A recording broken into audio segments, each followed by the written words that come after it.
En 1976, un cardiologue japonais est arrivé à Okinawa, convaincu qu'il y trouverait des patients. Il était jeune, fraîchement diplômé, et l'île avait la réputation d'abriter la population la plus âgée du Japon. Il est arrivé avec sa sacoche, ses formulaires et toute la logique de la médecine moderne. Ce qu'il a découvert l'a laissé sans voix. Les patients n'étaient pas malades. Il n'y avait rien à inscrire dans leur dossier. Des hommes et des femmes de 80, 90 ans, des centenaires avec des artères saines, une glycémie stable, sans médicaments, sans déclin. Ce n'étaient pas des cas exceptionnels. C'était tout simplement la norme. Il s'appelait Makoto Suzuki. Et au lieu de retourner sur l'île principale, il a décidé de rester. 40 années à étudier pourquoi ces personnes vieillissaient d'une manière totalement différente du reste du monde.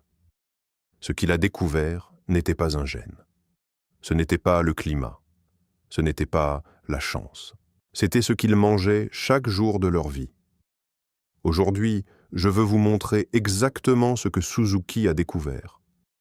Car il existe 3 pratiques fondamentales dans le régime d'Okinawa qui régulent les mêmes processus biologiques que nous traitons avec des pilules en Occident, l'inflammation chronique, le stress oxydatif et l'instabilité de la glycémie. Les centenaires d'Okinawa n'avaient pas d'ordonnancier, ils avaient une cuisine. Et il y a une chose que Suzuki a documentée chez absolument tous les centenaires de l'étude. Pas un aliment, pas un complément, rien que l'on puisse acheter en pharmacie, que les chercheurs ont failli ignorer parce que cela semblait trop simple pour être la réponse. J'y viendrai à la fin, mais cela n'a de sens que si vous comprenez les 2 premières. Commençons par le début de l'histoire. La plupart des gens, lorsqu'ils entendent parler de la longévité d'Okinawa, supposent l'une de ces 3 choses, les gènes, le climat ou un mode de vie simple. Autrement dit, qu'il s'agit de ruraux qui n'ont tout simplement jamais eu accès à la nourriture qui nous tue à petit feu. Cette dernière hypothèse est la plus courante et elle est fausse.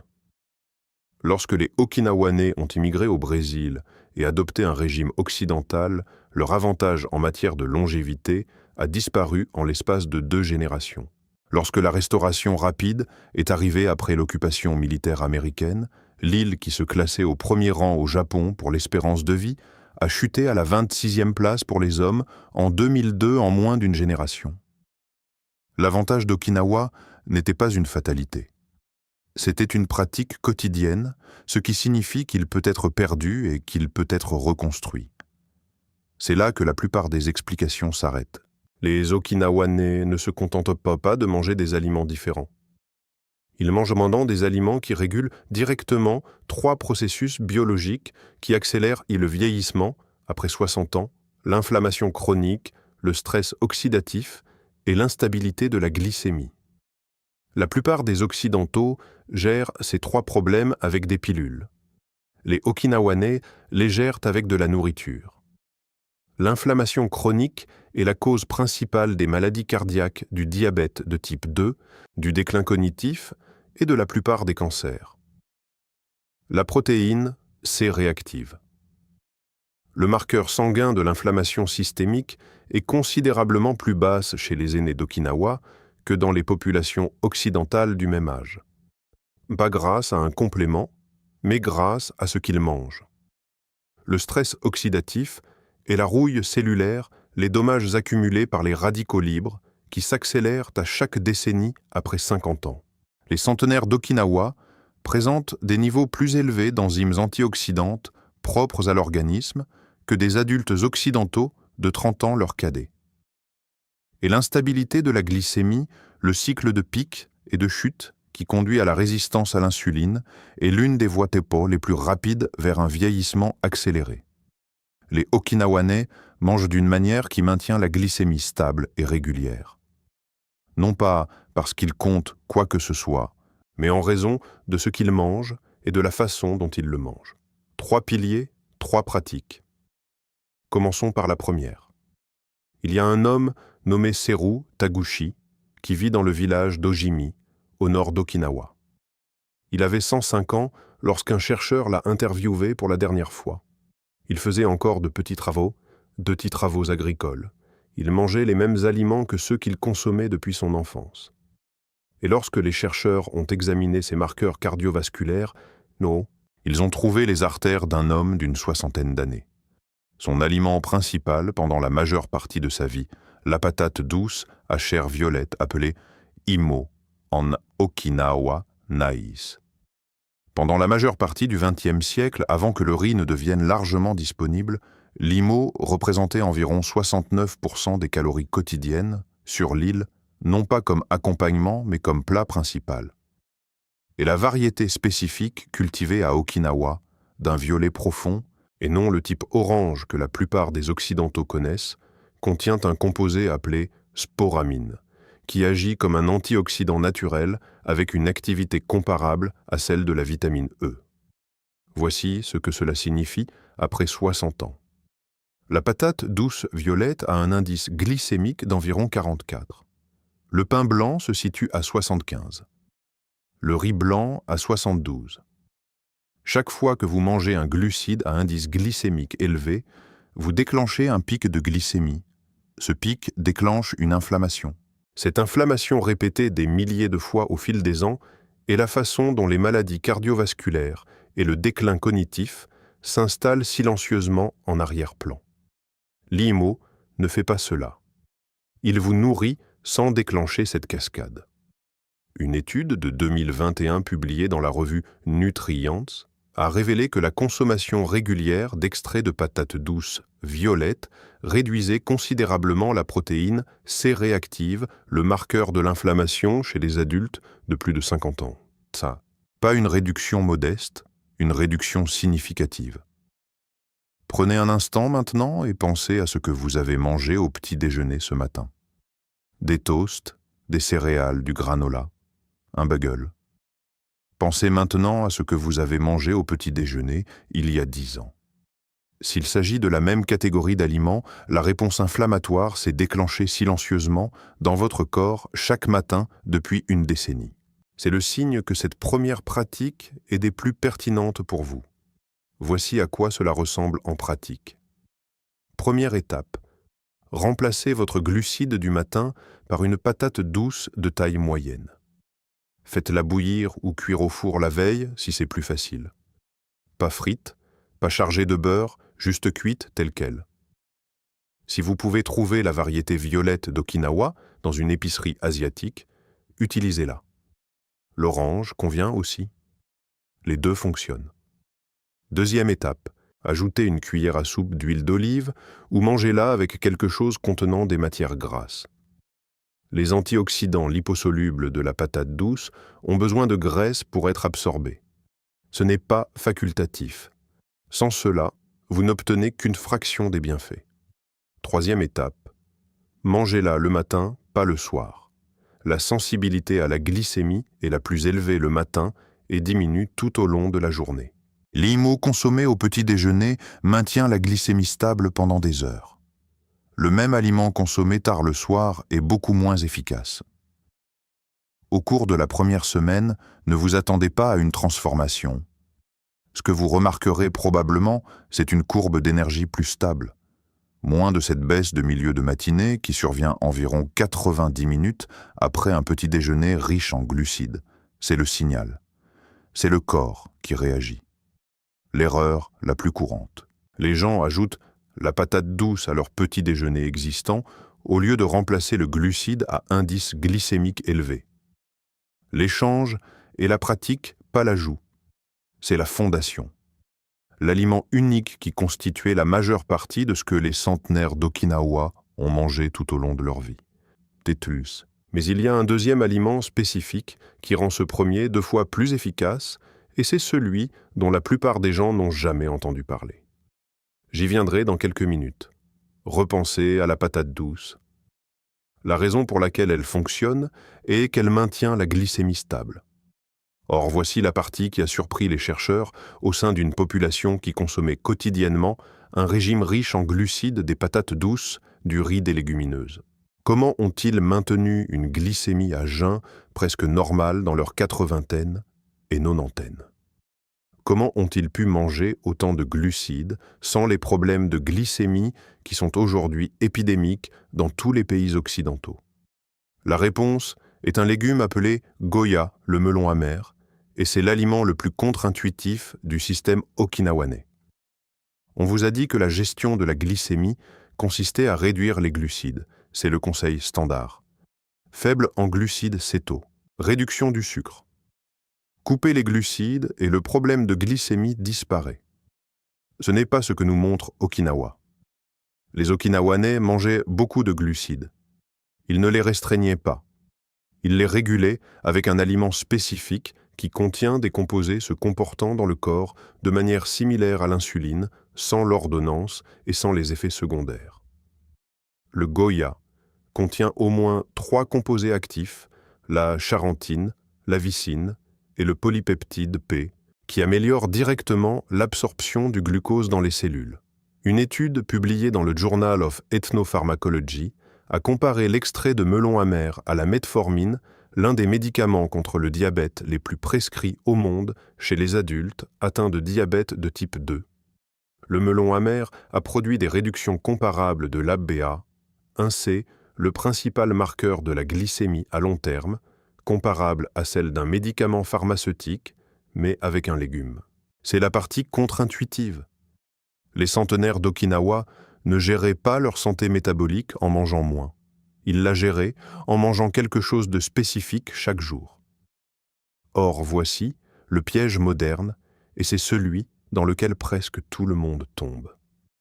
Lorsque les gens entendent parler des bienfaits du melon amer sur la glycémie, l'impulsion immédiate est d'acheter une gélule, de l'extraire, de le mettre dans une pilule, de le prendre le matin avec les autres compléments. L'industrie des compléments alimentaires l'a compris immédiatement, et il existe aujourd'hui des centaines de produits à base de gélules de melon amer sur le marché. Mais ceci est important. Les centenaires d'Okinawa ne prenaient pas d'extrait de melon amer. Ils mangeaient le melon amer comme aliment dans un sauté appelé goya champuru, cuisiné avec du tofu des œufs et du porc consommé comme un repas. La matrice alimentaire, les fibres, la teneur en eau, la façon dont il était mâché et digéré avec d'autres aliments complets modifient la façon dont ces composés interagissent avec l'intestin. L'extrait supprime tout cela. Vers la 17e minute, je vais expliquer le mécanisme spécifique pour lequel la version en complément de ceci et d'autres similaires passe en fait complètement à côté de l'essentiel. C'est le piège dans lequel la plupart des gens se trouvent déjà sans le savoir. Voici le protocole honnête. Première étape. Trouvez un melon amer dans une épicerie asiatique, coupez-le en 2, retirez les graines, coupez-le en fines tranches, salez-le pendant 10 minutes et rincez-le. Cela enlève le pire de l'amertume. Ensuite, faites-le sauter avec du tofu ferme, un œuf battu et un filet de sauce soja. C'est le goya champuru original. Cela prend 15 minutes. Deuxième étape, visez 2 à 3 portions par semaine, pas tous les jours. Les recherches sur la consommation okinawanaise montrent une consommation régulière mais non quotidienne de goya dans la plupart des foyers. Troisième étape, associez-le à la patate douce du niveau 1. La combinaison d'un glucide à libération lente et d'un régulateur naturel de glucose est exactement ce que le régime d'Okinawa offrait au même repas chaque jour. Ils n'appelaient pas cela un protocole, ils appelaient cela le déjeuner. Maintenant, faites une pause d'1 seconde. Pensez au dernier repas qui vous a laissé sur votre faim 2 heures de plus tard. Ce pic de faim, cette fringale qui survient au milieu de l'après-midi, c'est votre glycémie qui chute après un pic. Vous avez ressenti cela des milliers de fois, et si cela s'arrêtait tout simplement? C'est ce qu'apporte une pratique cohérente des niveaux 1 et 2, pas la première semaine. Vers la 3e ou 4e semaine, avec 2 à 3 repas de goya champuru, par semaine, en plus de la patate douce du matin, la courbe de glycémie commence à s'aplatir. Le coup de barre de l'après-midi s'atténue. L'énergie devient plus constante. Ce ne sont pas des affirmations spectaculaires. Ce sont les signaux modestes et honnêtes que le corps envoie lorsque la régulation du glucose s'améliore. Si vous trouvez cela utile, abonnez-vous à notre chaîne. Chaque semaine, nous approfondissons une zone de longévité, une pratique, un système, toujours avec la science, toujours avec un protocole que vous pouvez réellement utiliser. Nous en sommes maintenant à 2 des 3 piliers. Le troisième est celui que j'ai gardé pour la fin. Dans les premières années de l'étude sur les centenaires d'Okinawa, les chercheurs se sont concentrés sur ce qu'ils pouvaient mesurer facilement. La tension artérielle, le cholestérol, la composition du régime alimentaire. Tout cela racontait une histoire claire. Mais un chercheur a remarqué quelque chose qui n'apparaissait pas dans les mesures de standard. Lorsqu'il a visité les maisons des centenaires, ceux qui avaient suivi le régime traditionnel le plus longtemps, il a découvert quelque chose de spécifique dans leur relation avec la nourriture qui ne concernait pas du tout ce qu'ils mangeaient. Cela concernait le moment où ils s'arrêtaient. Hara Hachibu. C'est une expression issue de l'enseignement confucéen, vieille d'environ 2500 ans, qui se traduit approximativement par manger jusqu'à ce que vous soyez rassasié à 80%. Arrêtez-vous avant d'être repu. Posez vos couverts. Attendez. Chaque centenaire de l'étude sur les centenaires d'Okinawa pratiquait une version de cela. Absolument tous. Les chercheurs l'ont documenté de manière cohérente chez des milliers de participants sur 4 décennies. Or, voici pourquoi les chercheurs ont failli passer à côté. Ils cherchaient quelque chose d'exotique, un aliment rare, une variante génétique. Le hara hachibu est si simple qu'il a d'abord été traité comme une note culturelle de fond plutôt que comme un mécanisme principal. Ce n'est que lorsque les données caloriques ont été analysées que son importance est devenue évidente. Les aînés d'Okinawa consommaient en moyenne 10 à 15% de calories en moins que leurs dépenses énergétiques, sans rien compter, sans rien restreindre, sans plan de régime. Simplement en s'arrêtant avant d'être rassasiés, ce déficit calorique maintenu sur des décennies semble déclencher un ensemble de réponses cellulaires qui ralentissent directement le vieillissement biologique. Le mécanisme implique un gène de longévité appelé FOXO3. Lorsque le corps est en léger déficit calorique, l'expression de FOXO3 augmente. FOXO3 réduit l'inflammation au niveau cellulaire, améliore la capacité du corps à détecter et à réparer les cellules défectueuses et a été directement associé à des télomères plus longs, les capuchons protecteurs de l'ADN qui raccourcissent avec l'âge.